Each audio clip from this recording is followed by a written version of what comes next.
Quer introduzir uma coisa alta, escura e simpática no seu jardim? Diga alô às trepadeiras.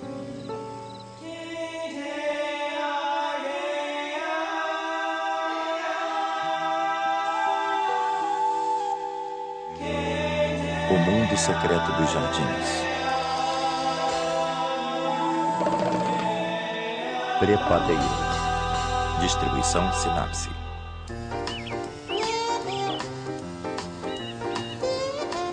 Trepadeiras são quaisquer plantas que sobem. E este é um estilo de vida que algumas plantas adotam a fim de continuar no seu jardim. Mas isso pode ser confuso porque algumas plantas, como as rosas, têm variedades que gostam de subir e algumas não. Se não subirem, não são trepadeiras. Se subirem, são trepadeiras. E são um acréscimo espetacular ao seu jardim.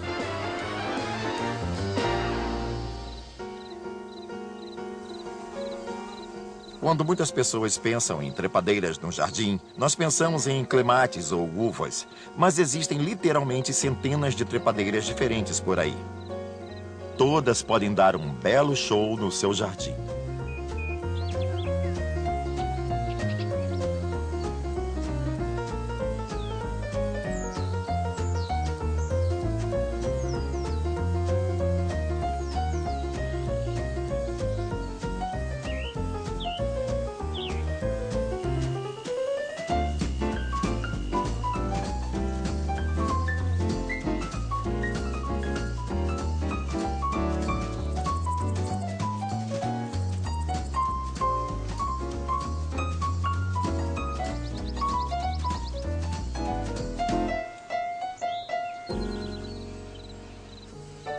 Na primavera, as trepadeiras têm uma pequena vantagem na competição. Elas não gastam tempo nem esforço para construir estruturas de suporte, não usam galhos para se expor ao sol. Ao contrário, todo o seu esforço é voltado para o movimento para cima e vencem a competição alongando suas hastes, crescendo rapidamente sobre o que for, seja uma árvore, um arbusto ou uma treliça. Dessa forma, elas recebem o máximo de luz solar.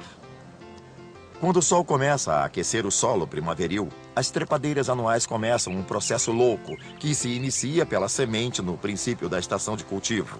Germinam, têm de crescer muito rápido, cobrir toda a superfície que puderem e coletar toda a luz possível do sol para, então, direcionarem todos os esforços na produção de um enorme número de sementes a fim de garantir uma nova geração no ano seguinte, porque no final da estação de cultivo, morrerão. Um exemplo disso é a chamada flor da lua, famosa por só desabrochar à noite. E a conhecida e anual glória da manhã. As trepadeiras anuais, como a glória da manhã, têm apenas uma curta estação para se exibir, o que significa que tem que aproveitar a chance. Quando a primavera chega, elas crescem bem rápido, formando o máximo de flores possível bem depressa, para que os insetos polinizem. É isso que incrementa a produção de sementes para que as plantas se reproduzam. Tudo é em função da reprodução, da continuação da espécie. E o tempo corre. And I've got time. Oh, baby, don't you think I really should make you mine? Oh, we're in our prime. Let's fall in love. We could cuddle up and spoon underneath the moon above.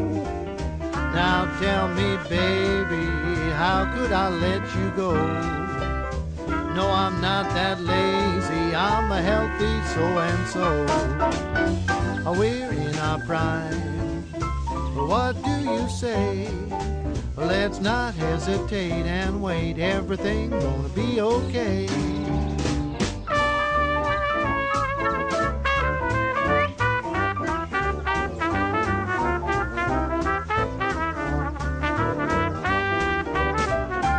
Tell me, baby, well, how could I let you go? No, I'm not that lazy, I'm a healthy so-and-so. We're in our prime, what do you say? Let's not hesitate and wait, everything will be okay. O crescimento rápido para logo morrer é uma estratégia, mas as vinhas perenes têm uma outra. Estas costumam ter um crescimento bem lento e depois morrem no final da estação para dar lugar a uma coroa de madeira. E no início da próxima estação de cultivo, derramarão brotos que crescerão por toda a superfície novamente. Elas não possuem estruturas invernais acima do solo. Uma outra estratégia comum para atravessarem o inverno é formar mais hastes de madeira.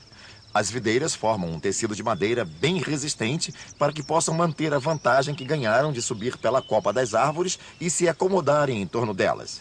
Não têm de recomeçar do nível do solo todo ano. Podem começar lá de cima, dos galhos que existem na copa, que agora liberam muita energia e recursos que podem ser voltados à produção do fruto.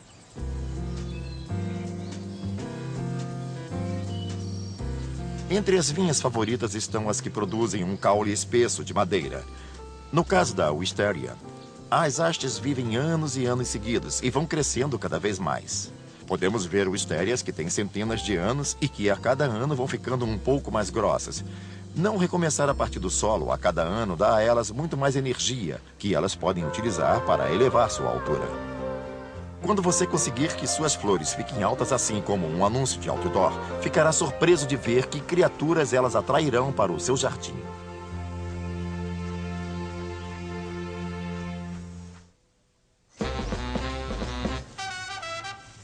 Uma das maiores razões para cultivarmos trepadeiras é pela beleza das flores que muitas produzem e, como eu disse, pelos recursos voltados à produção delas. Observem as clematis. Não pode haver nada mais chamativo. Algumas flores são enormes, em geral de um colorido vivo. Para uma flor atrair a atenção de pássaros ou insetos para o alto das árvores, só o que você precisa fazer é ter uma flor bem grande e exuberante que chame a atenção à distância.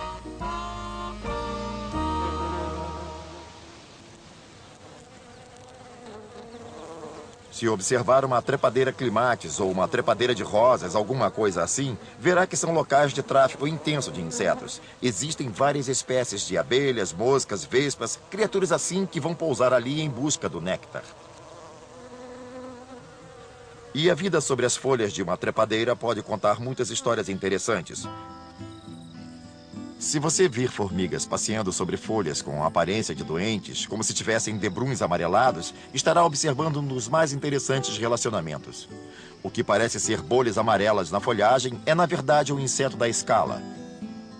Se olhar bem de cima do seu corpo translúcido, verá seus olhos e patas e a sua indolência sobre a superfície da folha. Estão constantemente sugando fluidos da folha e seriam totalmente vulneráveis não fossem os soldados mercenários favoritos dos jardineiros, as formigas. Elas patrulham e vigiam os insetos da escala, mas estes pagam um preço por isso. Quando a formiga começa a bater ritmadamente as antenas sobre um deles, é para cobrar. O inseto da escala oferece à sua guardiã gotas de um líquido doce fresco tirado da trepadeira.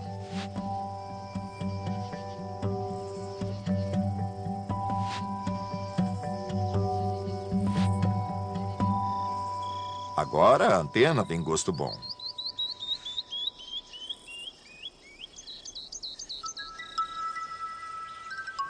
Mas esse não é o único jeito de obter proteção numa trepadeira.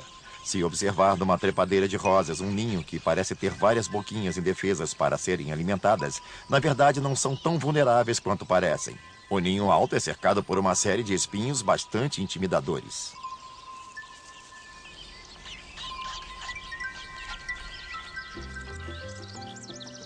Mas as aves têm outras razões para adorar as trepadeiras, principalmente os pássaros que se alimentam de néctar. Se, por exemplo, você gosta de beija-flores no jardim, não vai querer dispensar as videiras da trombeta. Tem flores cujo néctar é difícil de ser coletado por outras criaturas, mas os beija-flores são especialmente adaptados com um bico longo que pode penetrar nas flores e retirar o néctar eficientemente.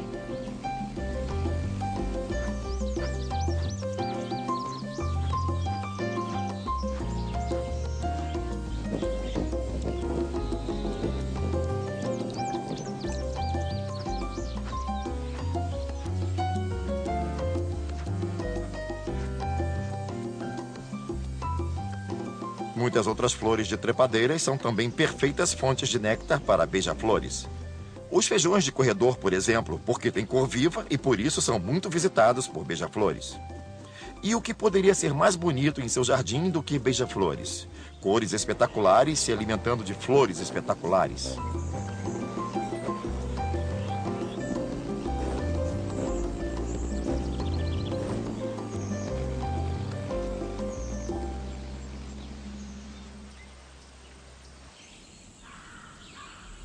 As trepadeiras dão origem a muitas histórias bonitas. Quanto mais você entende a sua biologia, mais interessantes se tornam. Por exemplo, há trepadeiras que têm relacionamento muito específico com as criaturas que vivem em volta delas. Um dos meus relacionamentos favoritos envolve uma trepadeira conhecida como videira da tubulação, ou Dutchman's Pipe. O que é muito interessante é o fato de que há uma borboleta que depende totalmente dela, em todos os estágios da vida. São até mesmo concebidas sobre uma videira da tubulação. Logo depois, os ovos são postos na mesma trepadeira. Quando chocados, elas saem atrás das únicas folhas que comem, que, é claro, são as da videira da tubulação. Essa criatura é totalmente dependente dessa trepadeira, alimentando-se de suas folhas o tempo todo até crescerem ao estágio de pupa e virarem essas belíssimas borboletas, vivamente coloridas. É um prazer tê-las, são verdadeiras flores voadoras. Se quiser ter essas borboletas no jardim, precisa cultivar essas trepadeiras. A flor da paixão também é muito exótica. Há diferentes formas de trepadeiras de passiflora. E todas têm belas flores, portanto, sempre vale a pena cultivá-las, pelo menos pela beleza. Mas também são um chamariz para todos os tipos de borboletas e poucas são especializadas nelas. Por exemplo, há uma borboleta linda chamada borboleta zebra e uma outra chamada borboleta do Golfo, que são especializadas em se alimentar dessas plantas. Isso também se aplica aos filhotes de lagarta. Se você observar um relacionamento longo entre uma planta e o inseto que se alimenta dela, verá que há um processo que se desencadeia. A planta se propõe a conceder boa quantidade de planta, e assim o faz. Mas se houver lagartas se alimentando de uma trepadeira, ela não vai conseguir produzir frutos. No caso das trepadeiras da paixão, estas desenvolveram uma defesa elaborada.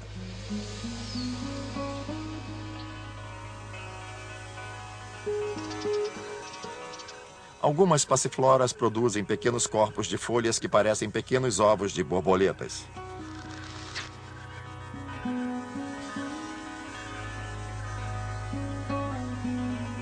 Uma fêmea não vai querer seus ovos sobre uma planta cheia de outros ovos, porque originaria muita competição para seus filhotes quando chocassem. Quando uma fêmea está rondando, procurando onde desovar e vê essas pequenas estruturas que parecem ovos, ela pensa: ah, já desovaram aqui e foram embora. Na verdade, não há ovos ali. Não há lagartas por nascer. E a planta se protegeu de ser devorada por lagartas.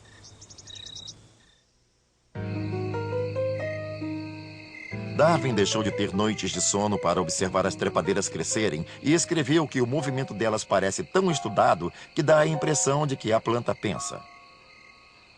Plantas trepadeiras podem ter estratégias diferentes. Algumas crescem lateralmente até encontrar uma barreira onde possam descer.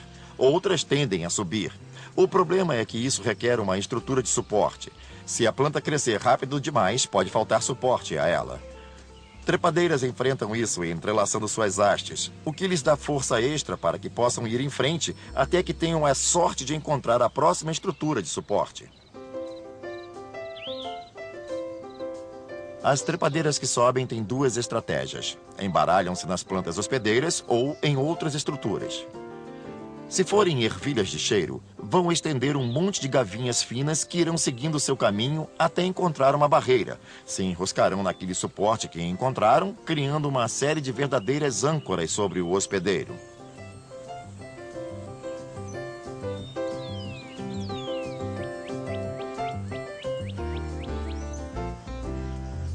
Outra estratégia é a das trepadeiras que se enroscam, que sobem usando sua haste principal, a qual cresce na forma de espiral em volta dos suportes. A glória da manhã é um bom exemplo das que se enroscam. Isto é, elas crescem em espiral, o que lhes permite se desenvolver em volta do caule de outra planta, e às vezes em torno de si mesmas. Assim, as próximas hastes crescerão em volta das já existentes. Uma corda cheia de nós, você as verá se enroscando umas nas outras.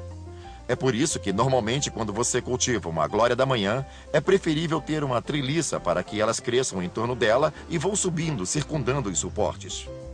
Elas continuarão se enroscando num objeto por 6 a 9 metros em uma estação. É fenomenal. Se as usar corretamente, com um pouco de persistência, essas trepadeiras podem dar um aspecto interessante ao seu jardim.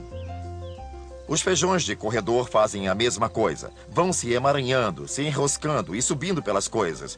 Portanto, para cultivar belos feijões de corredor, por exemplo, é sempre melhor ter uma estaca ou várias outras fincadas, ou qualquer coisa do gênero para que possam circundá-las.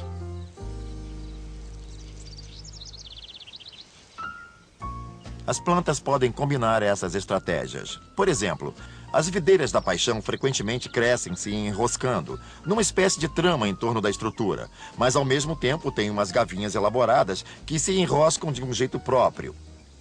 As gavinhas fazem crescer filamentos muito finos que enrolam bem firmemente nessa estrutura adjacente. Aí, quando está bem agarrado, o filamento se retorce em espiral, parecendo um fio de telefone que atua da mesma forma. Essa serpentina mantém a trepadeira firmemente fixada e, nesta primavera, ela já está pronta para aguentar ventos fortes ou curtir um bom tempo que permita que se esparrame um pouco mais para receber mais luz do sol.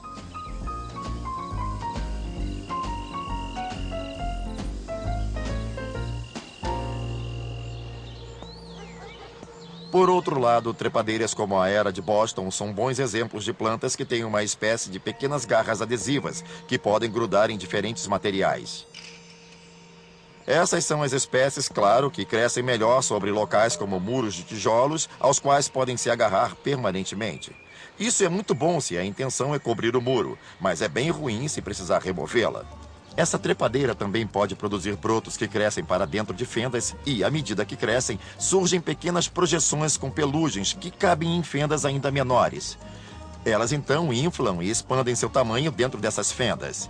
Assim preenchem a cavidade e ficam tão grudadas que dificilmente você conseguirá separá-las da superfície onde estão crescendo, principalmente no caso de espécies como a era inglesa, cujas hastes inflam a ponto de separar tijolos ou rachar a argamassa.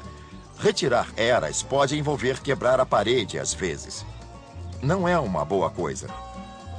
Portanto, tem que ser permanentes. É o preço que se paga por convidar essas trepadeiras para o seu jardim, a fim de transformar paredes feias num oásis de exuberância.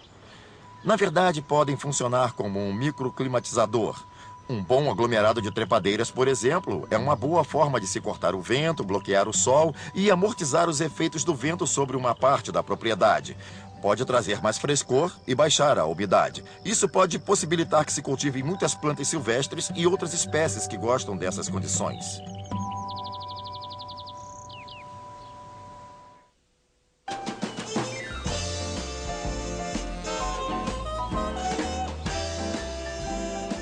A vantagem das trepadeiras é que, como você não precisa pôr toda a sua energia na construção de grandes estruturas de suporte, tem possibilidade de fazer com que seu cultivo se desenvolva rapidamente e assim ter muitas trepadeiras que vão crescer devidamente.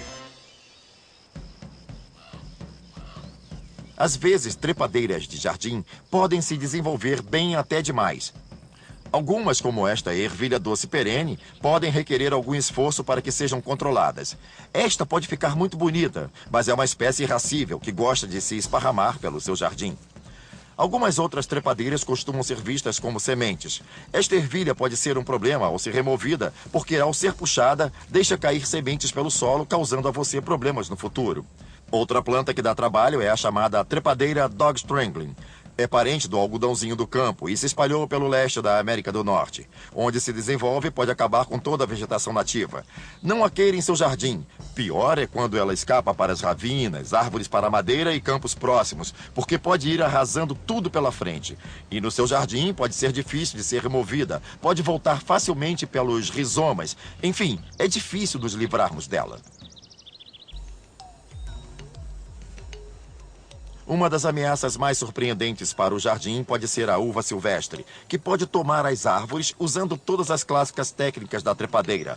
Ela vai escalar até o topo das árvores hospedeiras e se espalhar para todo lado, em todos os níveis, abrindo suas folhas para gananciosamente roubar o sol que bate na árvore que a hospeda. E uma vez estabelecida, usará toda a energia na produção de frutos, que, na minha opinião, são de fato muito bonitos. Mas às vezes a uva silvestre pode formar um cobertor sufocante que pode até matar a árvore hospedeira se você não vir a tempo. Aliás, você precisa ser muito atento ao usar qualquer dessas trepadeiras invasivas, como qualquer um que já cultivou a videira da Virgínia sabe. Elas podem rapidamente alcançar grandes distâncias, lugares errados, bem antes de você entender o que está ocorrendo. As trepadeiras podem usar seus superpoderes para o bem e para o mal. Se você souber utilizar o vigor delas, uma vantagem é que pode lhe oferecer diversas oportunidades de decoração.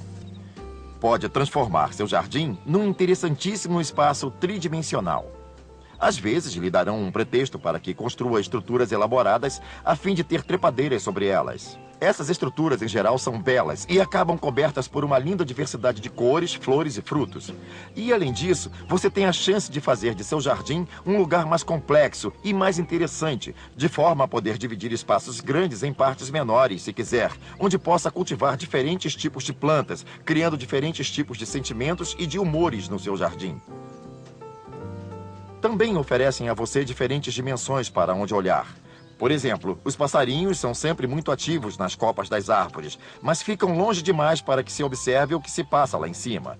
Se construir uma estrutura como uma pérgola com trepadeiras, criará um ponto de observação mais perto de você. E o que aconteceria sobre as copas, você verá de perto, ao nível dos seus olhos. É bem mais divertido assim. Você pode ser bem mais artístico ao projetar o seu jardim se incorporar trepadeiras. Eu, por exemplo, nunca ficaria sem elas.